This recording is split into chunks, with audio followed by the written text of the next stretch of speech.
উপরে স্ক্রিনে একটি কোশ্চেন দেখেন, after it was repair it dash gain. Option ran perfectly, runs perfect, run perfect. So এখানে আপনাদের প্রথমে যে কাজটা করতে হবে, আপনাদের এখানে দেখতে হবে যে ran বা রান এই ভার্বটি হচ্ছে তিনটা ফর্ম আছে, v1 v2 v3, এটা জানতে হবে। Run, ran, run.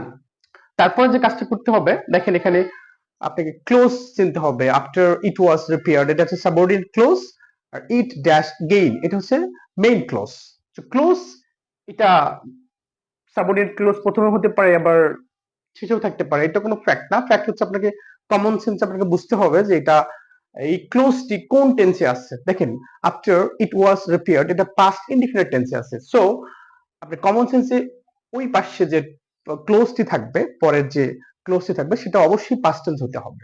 সো অপশনে দেখেন পাস্ট টেন্স ফর্ম দুটো আছে, ran perfect, ran perfectly, এই দুটোর মধ্যে যে কোনো একটা উত্তর হবে। সো এখানে উত্তর যেটা হবে সেটা হচ্ছে ran perfectly।